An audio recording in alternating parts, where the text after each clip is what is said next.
Hello. Good evening. If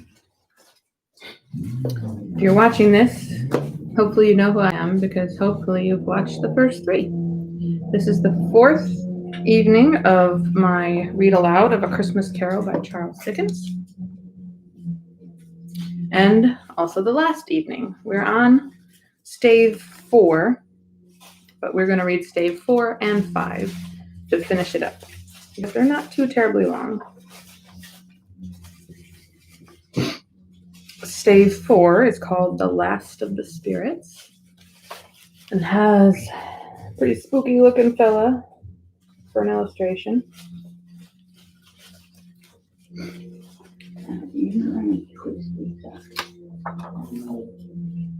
Whoa.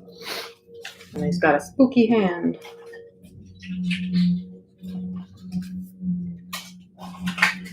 The phantom slowly, gravely, silently approached. When it came near him, Scrooge bent down upon his knee, for in the very air through which this spirit moved, it seemed to scatter gloom and mystery. It was shrouded in a deep black garment which concealed its head, its face, its form, and left nothing of it visible save for one outstretched hand. But for this it would have been difficult to detach its figure from the night and separate it from the darkness by which it was surrounded.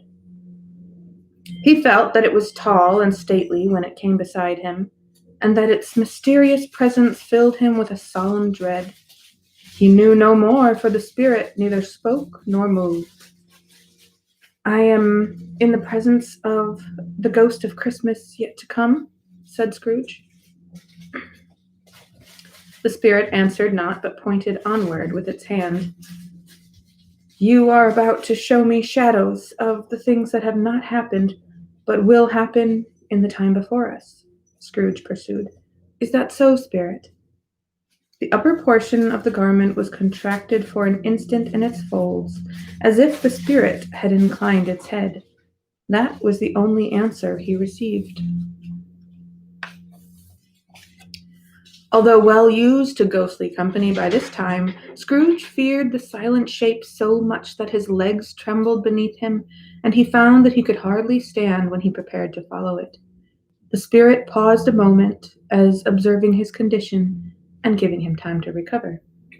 But Scrooge was all the worse for this. It thrilled him with a vague, uncertain horror to know that behind the dusky shroud there were ghostly eyes intently fixed upon him, while he, though he stretched his own to the utmost, could see nothing but a spectral hand and one great heap of black. "Ghost of the future," he exclaimed, "I fear you more than any spectre I have seen, but as I know your purpose is to do me good, and as I hope to live to be another man from what I was, I am prepared to bear you company, and do it with a thankful heart. Will you not speak to me?" It gave him no reply. The hand was pointed straight before them. "Lead on," said Scrooge. "Lead on. The night is waning fast, and it is precious time to me, I know. Lead on, spirit." The phantom moved away as it had come towards him. Scrooge followed in the shadow of its dress, which bore him up, he thought, and carried him along. They scarcely seemed to enter the city, for the city rather seemed to spring about them and encompass them of its own act.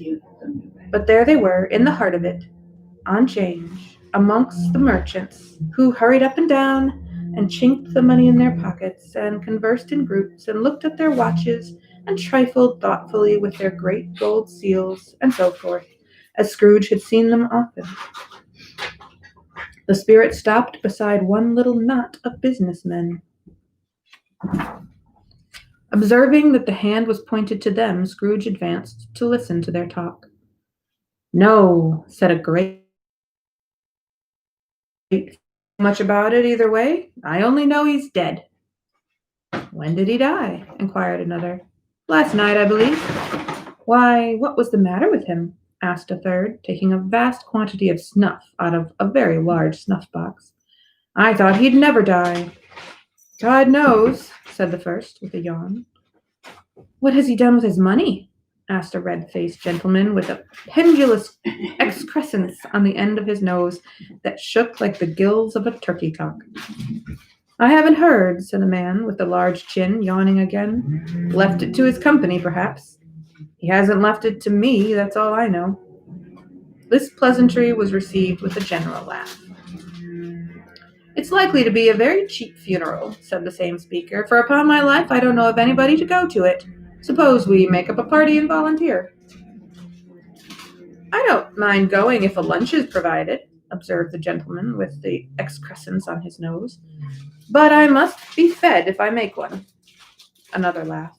Well, I am the most disinterested among you after all, said the first speaker, for I never wear black gloves and I never eat lunch. But I'll offer to go if anybody else will. When I come to think of it, I'm not at all sure that I wasn't his most particular friend, for we used to stop and speak whenever we met. Bye-bye. Speakers and listeners strolled away and mixed with other groups. Scrooge knew the men and looked toward the spirit for an explanation. The phantom glided on into a street.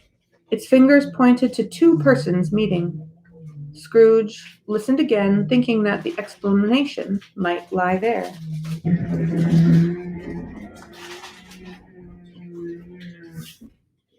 I hope you can't hear my neighbor upstairs. Apparently they're vacuuming. He knew these men also perfectly. They were men of business, very wealthy, and of great importance. He had made a point always of standing well in their esteem, in a business point of view, that is, strictly in a business point of view. How are you? Said one. How are you? Returned the other.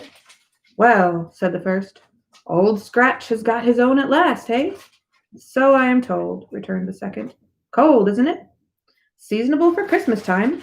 You're not a skater, I suppose. No. Something else to think of. Good morning.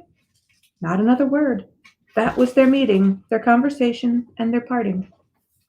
Scrooge was at first inclined to be surprised that the spirit should attach importance to conversations apparently so trivial, but feeling assured that they must have some hidden purpose, he set himself to consider what it was likely to be. They could scarcely be supposed to have any bearing on the death of Jacob, his old partner, for that was past, and this ghost province was future. Nor could he think of any one immediately connected with himself to whom he could apply them. For nothing doubting that to whomsoever they applied, they had some latent moral for his own improvement. He resolved to treasure up every word he heard and everything he saw, and especially to observe the shadow of himself when it appeared. For he had an expectation that the conduct of his future self would give him the clue he missed, and would render the solution of these riddles easy. He looked about in that very place for his own image, but another man stood in his accustomed corner, and though the clock pointed to its usual time of day for being there, he saw no likeness of himself among the multitudes that poured in through the porch. It gave him little surprise, however, for he had been revolving in his mind a change of life, and thought and hoped he saw his newborn resolutions carried out in this. Quiet and dark, beside him stood the phantom with its outstretched hand. When he roused himself from his thoughtful quest, he fancied from the turn of the hand and its situation in reference to himself that the unseen eyes were looking at him keenly. It made him shudder and feel very cold.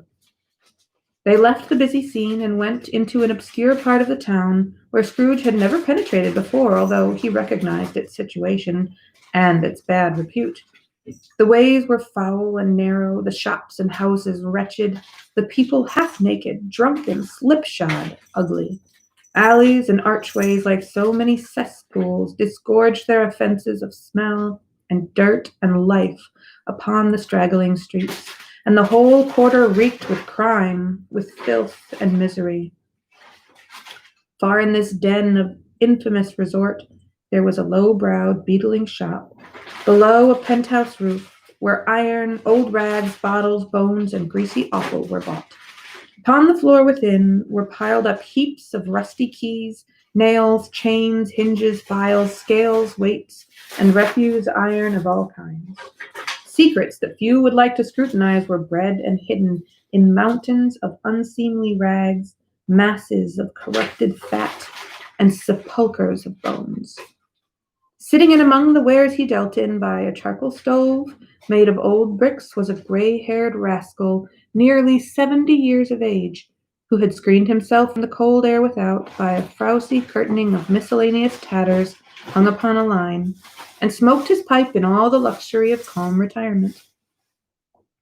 Scrooge and the Phantom came into the presence of this man just as a woman with a heavy bundle slunk into the shop. But she had scarcely entered when another woman, similarly laden, came in too, and she was closely followed by a man in faded black, who was no less startled by the sight of them than they had been upon the recognition of each other. After a short period of blank astonishment, in which the old man with the pipe had joined them, they all three burst into a laugh. "Let the charwoman alone to be the first," cried she who had entered first.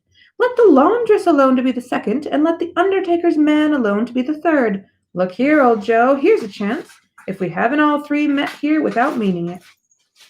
"You couldn't have met in a better place," said old Joe, removing his pipe from his mouth. "Come into the parlor. You were made free of it long ago, you know, and the other two aren't strangers. Stop till I shut the door of the shop. Ah, how it shrieks! There ain't such a rusty bit of metal in the place as its own hinges, I believe, and I'm sure there's no such old bones here as mine. Ah, we're all suitable to our calling.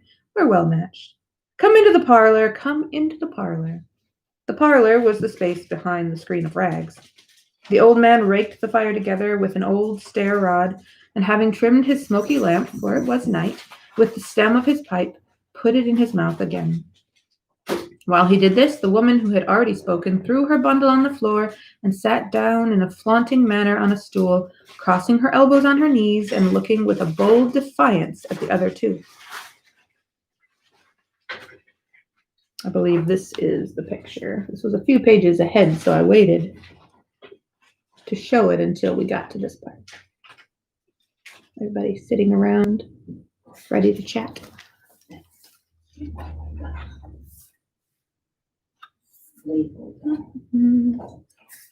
"What odds, then? What odds, Mrs. Dilber?" said the woman. "Every person has a right to take care of themselves. He always did." "That's true indeed," said the laundress. "No man more so." "Why, then, don't stand staring as if you was afraid, woman. Who's the wiser? We're not going to pick holes in each other's coats, I suppose." "No, indeed," said Mrs. Dilber and the man together. "We should hope not." "Very well, then," cried the woman. "That's enough. Who's the worse for the loss of a few things like these? Not a dead man, I suppose?" "No, indeed," said Mrs. Dilber, laughing. "If he wanted to keep him after he was dead, a wicked old screw," pursued the woman. "Why wasn't he natural in his lifetime? If he had been, he'd have had somebody to look after him when he was struck with death, instead of lying gasping out his last there, alone by himself." "It's the truest word that ever was spoke," said Mrs. Dilber. "It's a judgment on him." "I wish it was a little heavier one," replied the woman. "And it should have been, you may depend upon it, if I could have laid my hands on anything else. Open that bundle, old Joe, and let me know the value of it. Speak out plain. I'm not afraid to be the first, nor afraid for them to see it. We knew pretty well that we were helping ourselves before we met here, I believe. It's no sin. Open the bundle, Joe." But the gallantry of her friends would not allow of this, and the man in faded black, mounting the breech first, produced his plunder. It was not extensive. A seal or two, a pencil case, a pair of sleeve buttons, and a brooch of no great value were all. They were severally examined and appraised by old Joe, who chalked the sums he was disposed to give for each upon the wall, and added them up into a total when he found there was nothing more to come. "That's your account," said Joe, "and I wouldn't give another sixpence if I was to be boiled for not doing it. Who's next?" Mrs. Dilber was next. Sheets and towels, a little wearing apparel, 2 old-fashioned silver teaspoons, a pair of sugar tongs, and a few boots. Her account was stated on the wall in the same manner. "I always give too much to ladies. It's a weakness of mine, and that's the way I ruin myself," said old Joe. "That's your account. If you asked me for another penny and made it an open question, I'd repent of being so liberal and knock off half a crown." "And now undo my bundle, Joe," said the first woman. Joe went down on his knees for the greater convenience of opening it, and having unfastened a great many knots, dragged out a large and heavy roll of some dark stuff. "What do you call this?" said Joe. "Bed curtains." Ah, returned the woman, laughing and leaning forward on her crossed arms. Bed curtains. You don't mean to say you took 'em down, rings and all, with him lying there, said Joe. Yes, I do, replied the woman. Why not? You were born to make your fortune, said Joe, and you'll certainly do it. I certainly shan't hold my hand when I get anything in it by reaching it out. For the sake of such a man as he was, I promise you, Joe, returned the woman coolly. Don't drop that oil upon the blankets now. His blankets? Asked Joe. Whose else's, do you think? Replied the woman. He isn't likely to take cold without him, I dare say. I hope he didn't die of anything catching, eh? Said old Joe, stopping in his work and looking up. Examining the bed curtains.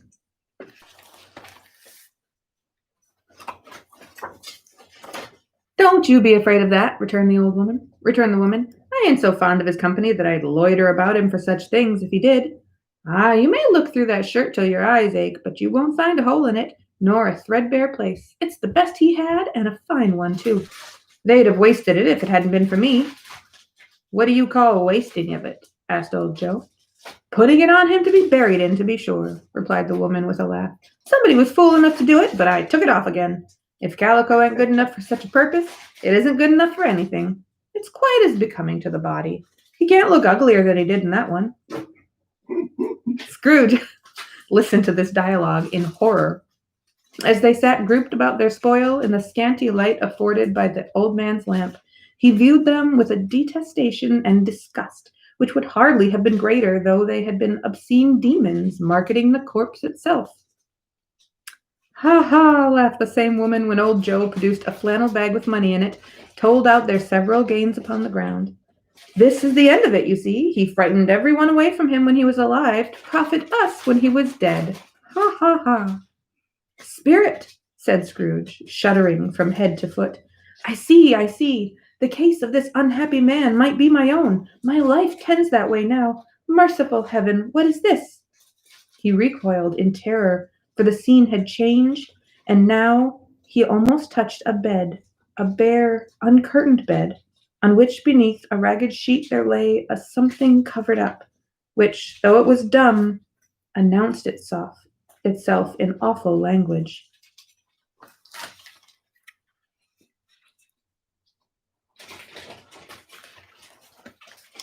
The room was very dark, too dark to be observed with any accuracy, though Scrooge glanced round it in obedience to a secret impulse, anxious to know what kind of room it was. A pale light, rising in the outer air, fell straight upon the bed, and on it, plundered and bereft, unwatched, unwept, uncared for, was the body of this man.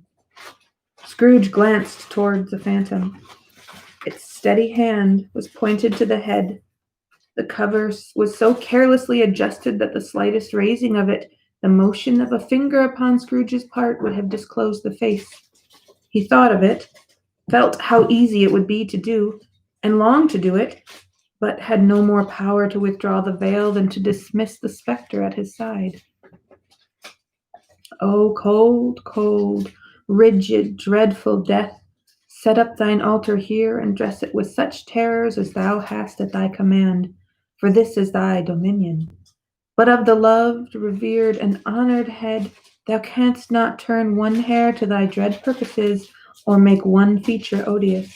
It is not that the hand is heavy and will fall down when released. It is not that the heart and pulse are still, but that the hand was open, generous, and true, the heart brave, warm, and tender, and the pulse a man's.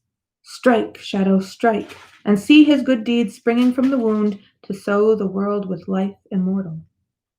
No voice pronounced these words in Scrooge's ears, and yet he heard them when he looked upon the bed. He thought, if this man could be raised up now, what would be his foremost thoughts? Avarice, hard dealing, griping cares. They have brought him to a rich end, truly. He lay in the dark, empty house, with not a man, a woman, or a child to say that he was kind to me in this or that, and for the memory of one kind word, I will be kind to him. A cat was tearing at the door, and there was a sound of gnawing rats beneath the hearthstone. What they wanted in the room of death, and why they were so restless and disturbed, Scrooge did not dare to think. There's the rats. Spirit, he said, this is a fearful place. In leaving it, I shall not leave its lesson. Trust me. Let us go. Still the ghost pointed with an unmoved finger to the head. I understand you, Scrooge returned, and I would do it if I could, but I have not the power, Spirit, I have not the power. Again it seemed to look upon him. If there is any person in the town who feels emotion caused by this man's death, said Scrooge, quite agonized, show that person to me, Spirit, I beseech you. The phantom spread its dark robe before him for a moment, like a wing, and withdrawing it revealed a room by daylight, where a mother and her children were. She was expecting someone, and with anxious eagerness, for she walked up and down the room, started at every sound, looked out from the window, glanced at the clock, tried but in vain to work with her needle, and could hardly bear the voices of the children in their play. At length the long-expected knock was heard. She hurried to the door and met her husband, a man whose face was careworn and depressed, though he was young. There was a remarkable expression in it now, a kind of serious delight of which he felt ashamed, and which he struggled to repress. He sat down to the dinner that had been hoarding for him by the fire, and when she asked him faintly what news, which was not until after a long silence, he appeared embarrassed how to answer. Is it good, she said, or bad, to help him? Bad, he answered. We are quite ruined? No, there is hope yet, Caroline. If he relents, she said, amazed, there is. Nothing is past hope if such a miracle has happened. He is past relenting, said her husband. He is dead. She was a mild and patient creature if her face spoke truth, but she was thankful in her soul to hear it, and she said so, with clasped hands. She prayed forgiveness the next moment and was sorry, but the first was the emotion of her heart. What the half-drunken woman whom I told you of last night said to me, when I tried to see him and obtain a week's delay, and what I thought was a mere excuse to avoid me, turns out to have been quite true. He was not only very ill, but dying then. To whom will our debt be transferred? I don't know, but before that time we shall be ready with the money.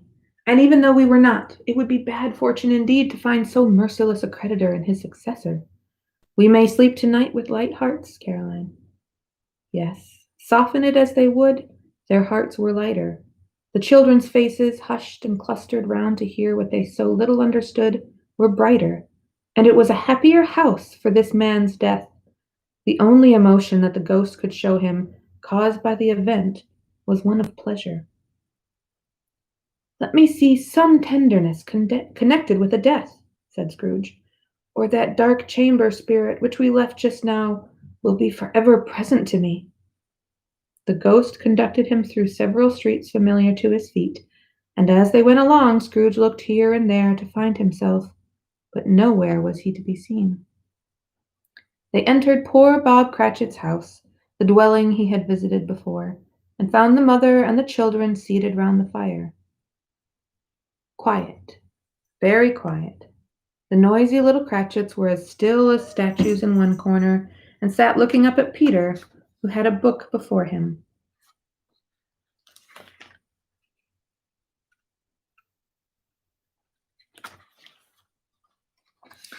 The mother and her daughters were engaged in sewing, but surely they were very quiet. And he took a child and set him in the midst of them. Where had Scrooge heard those words? He had not dreamed them. The boy must have read them out as he and the spirit crossed the threshold. Why did he not go on? The mother laid her work upon the table and put her hand up to her face. The color hurts my eyes, she said. The color? Ah, poor Tiny Tim. They're better now again, said Cratchit's wife. It makes them weak by candlelight, and I wouldn't show weak eyes to your father when he comes home for the world. It must be near his time.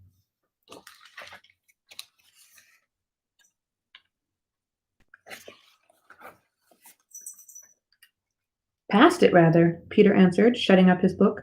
But I think he's walked a little slower than he used these few last evenings, Mother. They were very quiet again.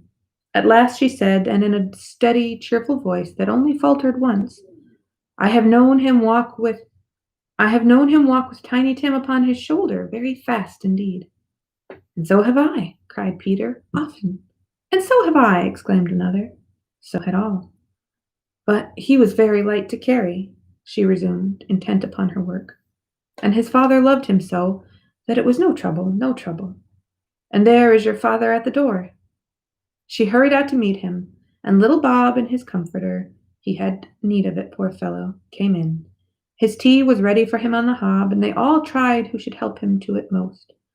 Then the two young Cratchits got upon his knees and laid, each child a little cheek against his face, as if they said, "Don't mind it, father, don't be grieved." Bob was very cheerful with them, and spoke pleasantly to all the family. He looked at the work upon the table, and praised the industry and speed of Mrs. Cratchit and the girls. They would be done long before Sunday, he said. "Sunday? You went today, then, Robert?" said his wife. "Yes, my dear," returned Bob. "I wish you could have gone. It would have done you good to see how green a place it is. But you'll see it often.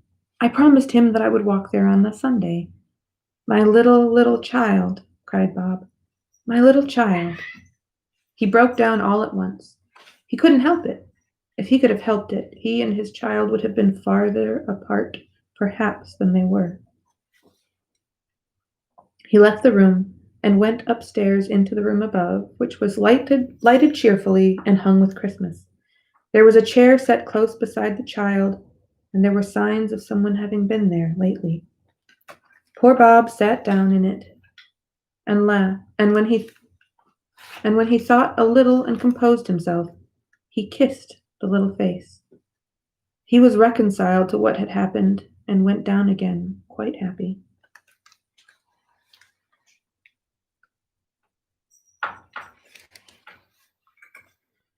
They drew about the fire and talked, the girls and mother working still. Bob told them of the extraordinary kindness of Mr. Scrooge's nephew, whom he had scarcely seen but once, and who, meeting him in the street that day and seeing that he looked just a little down, you know, said Bob, inquired what had happened to distress him. On which, said Bob, for he is the pleasantest spoken gentleman you ever heard, I told him. "I am heartily sorry for it, Mr. Cratchit," he said, "and heartily sorry for your good wife. By the by, how he ever knew that, I don't know." "Knew what, my dear?" "Why, that you were a good wife," replied Bob. "Everybody knows that," said Peter. "Very well observed, my boy," cried Bob. "I hope they do. Heartily sorry," he said, "for your good wife. If I can be of any service to you in any way," he said, giving me his card, "that's where I live. Pray come to me." "Now, it wasn't," cried Bob, "for the sake of anything he might be able to do for us, so much as for his kind way, that this was quite delightful. It really seemed as if he had known our Tiny Tim and felt with us." "I'm sure he's a good soul," said Mrs. Cratchit. "You would be surer of it, my dear," returned Bob, "if you saw and spoke to him. I shouldn't be at all surprised, mark what I say, if he got Peter a better situation." "Only hear that, Peter," said Mrs. Cratchit. "And then," cried one of the girls, "Peter will be keeping company with someone and setting up for himself." "Get along with you," retorted Peter, grinning. "It's just as likely as not," said Bob, "one of these days, though there's plenty of time for that, my dear. But however and whenever we part from one another, I am sure we shall none of us forget poor Tiny Tim, shall we? Or this first parting that there was among us." "Never, father," cried they all. "And I know," said Bob, "I know, my dears, that when we recollect how patient and how mild he was, although he was a little, little child, we shall not quarrel easily among ourselves, and forget poor Tiny Tim in doing it." "No, never, father," they all cried again. "I am very happy," said little Bob. "I am very happy." Mrs. Cratchit kissed him, his daughters kissed him, the two young Cratchits kissed him, and Peter and himself shook hands. "Spirit of Tiny Tim, thy childish essence was from God." "Spectre," said Scrooge, "something informs me that our parting moment is at hand. I know it, but I know not how. Tell me, what man was that? What man that was whom we saw lying dead?" "The ghost of Christmas yet to come conveyed him, As before, though at a different time, he thought. Indeed, there seemed no order in these latter visions, save that they were in the future, into the resorts of business men, but showed him not himself. Indeed, the spirit did not stay for anything, but went straight on, as to the end just now desired, until besought by Scrooge to tarry for a moment. "This court," said Scrooge, "through which we hurry now, is where my place of occupation is, and has been for a length of time. I see the house. Let me behold what I shall be in days to come." The spirit stopped. The hand was pointed elsewhere. "The house is yonder," Scrooge exclaimed. "Why do you point that way?" The inexorable finger underwent no change. That's this picture.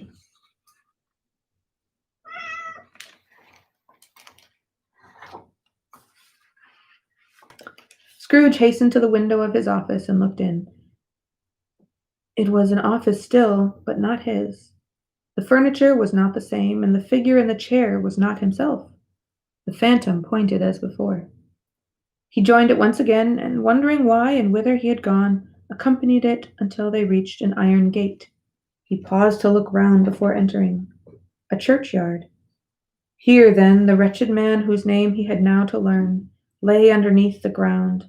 It was a worthy place, walled in by houses, overrun by grass and weeds, the growth of vegetation's death, not life, choked up with too much burying, fat with repleted appetite. A worthy place. The spirit stood among the graves and pointed down to one. He advanced towards it, trembling. The phantom was exactly as it had been, but he dreaded that he saw new meaning in its solemn shape. "Before I draw nearer to that stone to which you point," said Scrooge, "answer me one question. Are these the shadows of things that will be, or are they shadows of things that may be only?" Still the ghost pointed downward to the grave by which it stood. "Men's courses will foreshadow certain ends to which, if persevered in, they must lead," said Scrooge. "But if the courses be departed from, the ends will change. Say it is thus with what you show me." The spirit was immovable as ever. Scrooge crept towards it, trembling as he went, and following the finger read upon the stone of the neglected grave his own name, Ebenezer Scrooge. "Am I that man who lay upon the bed?" he cried, upon his knees. The finger pointed from the grave to him and back again. "No, spirit! Oh, no, no!" The finger still was there. "Spirit!" he cried, tight clutching at its robe. "Hear me! I am not the man I was. I will not be the man I must have been but for this intercourse. Why show me this if I am past all hope?" For the first time the hand appeared to shake. "Good spirit," he pursued, as down upon the ground he fell before it, "your nature intercedes for me and pities me. Assure me that I may yet change these shadows you have shown me by an altered life." The kind hand trembled. "I will honor Christmas in my heart and try to keep it all the year. I will live in the past, present, and the future. The spirits of all three shall strive within me. I will not shut out the lessons that they teach. Oh, tell me I may sponge away the writing on this stone." In his agony he caught the spectral hand. It sought to free itself, but he was strong in his entreaty and detained it. The spirit, stronger yet, repulsed him. Holding up his hands in a last prayer to have his fate reverse, he saw an alteration in the phantom's hood and dress. It shrunk, collapsed, and dwindled down into a bedpost. Stave 5, the end of it.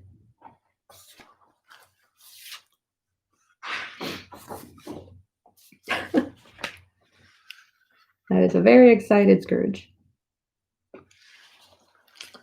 Yes, and the bedpost was his own. The bed was his own. The room was his own. Best and happiest of all, the time before him was his own to make amends in. "I will live in the past, the present, and the future," Scrooge repeated as he scrambled out of bed. "The spirits of all three shall strive within me. Oh, Jacob Marley, heaven and the Christmas time be praised for this. I say it on my knees, old Jacob, on my knees."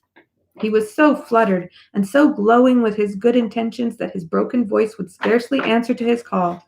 He had been sobbing violently in his conflict with the spirit, and his face was wet with tears. "They are not torn down," cried Scrooge, folding one of his bed curtains in his arms. "They are not torn down, rings and all. They are here. I am here. The shadows of the things that would have been may be dispelled. They will be. I know they will." His hands were busy with his garments all this time, turning them inside out, putting them on upside down, tearing them, mislaying them, making them parties to every kind of extravagance. "I don't know what to do," cried Scrooge, laughing and crying in the same breath, and making a perfect Laocoon of himself with his stockings. "I am as light as a feather. I am as happy as an angel. I am as merry as a schoolboy. I am as giddy as a drunken man. Oh, Merry Christmas to everybody. A Happy New Year to all the world. Hello there. Whoop, hello." He had frisked into the sitting room and was now standing there, perfectly winded.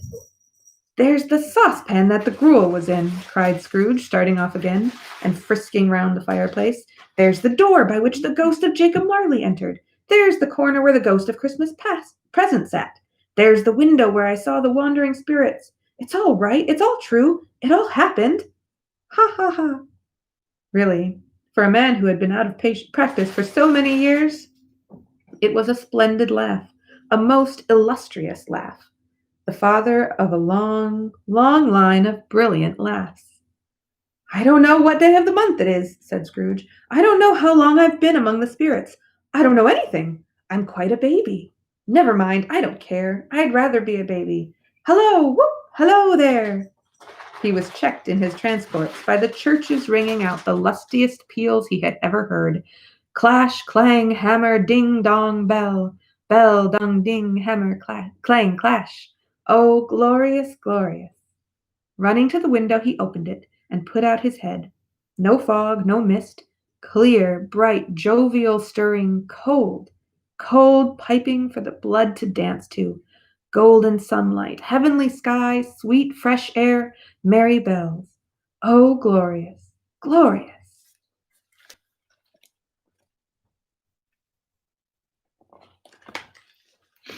"What's today?" cried Scrooge, calling downward to a boy in Sunday clothes who perhaps had loitered in to look about him. "Eh?" returned the boy with all his might of wonder. "What's today, my fine fellow?" said Scrooge. "Today?" replied the boy. "Why, Christmas Day." "It's Christmas Day," said Scrooge to himself. "I haven't missed it. The spirits have done it all in one night. They can do anything they like. Of course they can. Of course they can. Hello, my fine fellow." "Hello," returned the boy. "Do you know the poulterers in the next street but one at the corner?" Scrooge inquired. "I should hope I did," replied the lad. "An intelligent boy," said Scrooge. "A remarkable boy. Do you know whether they've sold the prize turkey that was hanging up there? Not the little prize turkey, the big one." "What, the one as big as me?" returned the boy. "What a delightful boy," said Scrooge. "It's a pleasure to talk to him. Yes, my buck." "It's hanging there now," replied the boy. "Is it?" said Scrooge. "Go and buy it." "Walker!" exclaimed the boy.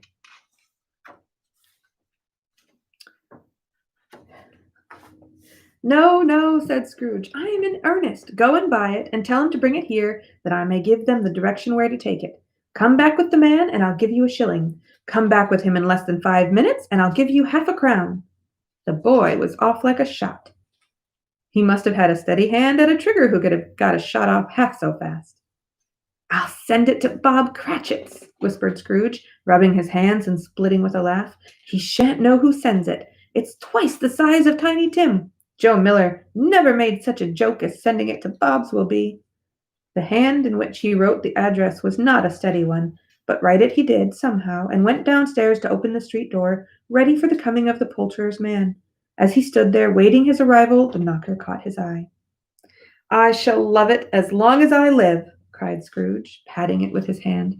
"I scarcely ever looked at it before. What an honest expression it has in its face. It's a wonderful knocker. Here's the turkey. Hello, whoop, how are you? Merry Christmas." It was a turkey. He never could have stood upon his legs, that bird. He would have snapped them short off in a minute, like sticks of sealing wax. "Why, it's impossible to carry that to Camden Town," said Scrooge. "You must have a cab." The chuckle with which he said this, and the chuckle with which he paid for the turkey, and the chuckle with which he paid for the cab, and the chuckle with which he recompensed the boy were only to be exceeded by the chuckle with which he sat down breathless in his chair again and chuckled till he cried.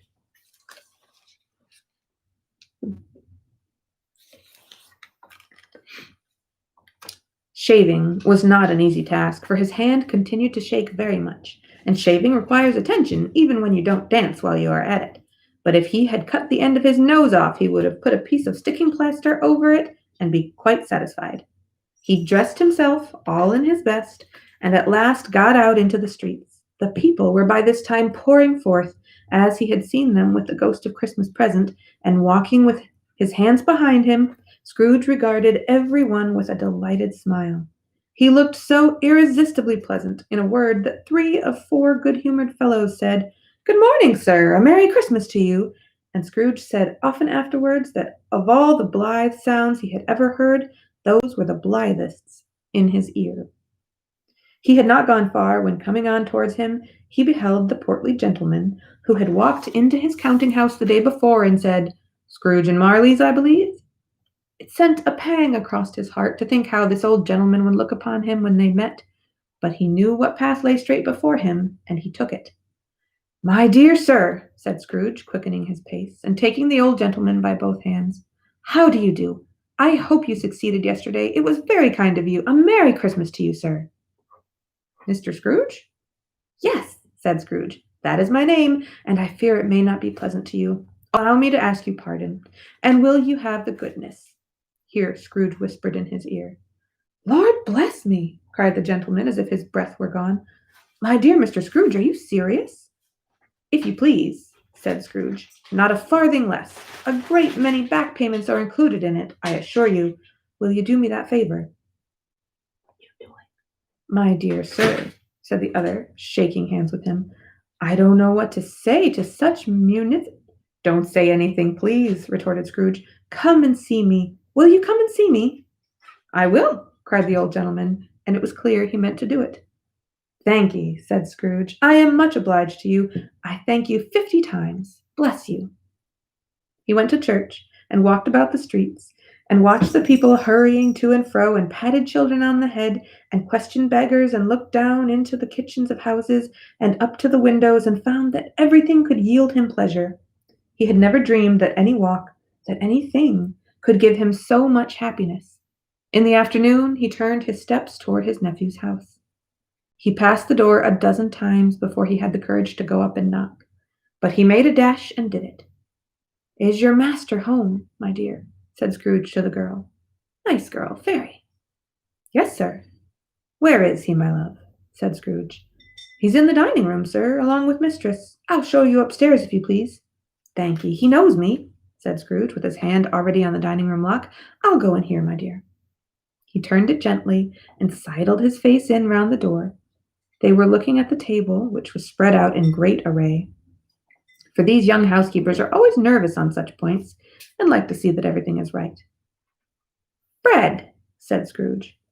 Dear heart alive, how his niece by marriage started! Scrooge had forgotten for the moment about her sitting in the corner with the footstool, or he wouldn't have done it on any account. "Why, bless my soul!" cried Fred. "Who's that?" "It's I, your Uncle Scrooge. I have come to dinner. Will you let me in, Fred?" Let him in! It is a mercy he didn't shake his arm off. He was at home in 5 minutes. Nothing could be heartier. His niece looked just the same. So did Topper when he came. So did the plump sister when she came. So did every one when they came. Wonderful party, wonderful games, wonderful unanimity, wonderful happiness. But he was early at the office next morning. Oh, he was early there.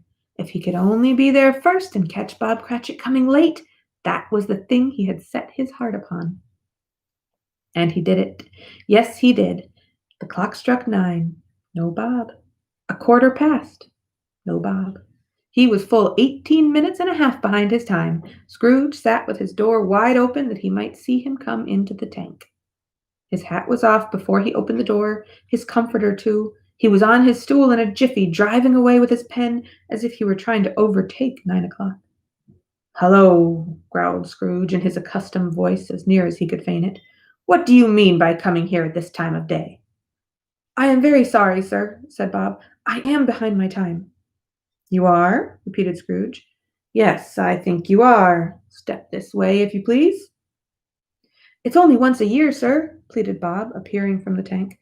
"It shall not be repeated. I was making rather merry yesterday, sir." "Now I'll tell you what, my friend," said Scrooge. "I am not going to stand this sort of thing any longer, and therefore," he continued, leaping from his stool and giving Bob such a dig in the waistcoat that he staggered back into the tank again, "and therefore I am about to raise your salary." Bob trembled and got a little nearer to the ruler. He had a momentary idea of knocking Scrooge down with it, holding him, and calling to the people in the court for help and a straight waistcoat. "A Merry Christmas, Bob," said Scrooge with an earnestness that could not be mistaken, as he clapped him on the back. "A merrier Christmas, Bob, my good fellow, than I have given you for many a year. I'll raise your salary and endeavor to assist your struggling family, and we will discuss your affairs this very afternoon over a Christmas bowl of smoking bishop, Bob. Make up the fires and buy another coal scuttle before you dot another I, Bob Cratchit."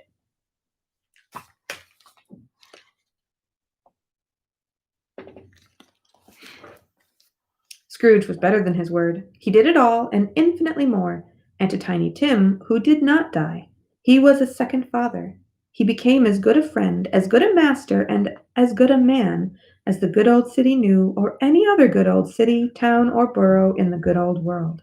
Some people laughed to see the alteration in him, but he let them laugh, and little heeded them, for he was wise enough to know that nothing ever happened on this globe for good at which some people did not have their fill of laughter in the outset, and knowing that such as these would be blind anyway, he thought it quite as well that they should wrinkle up their eyes and grins and have the malady in less attractive forms.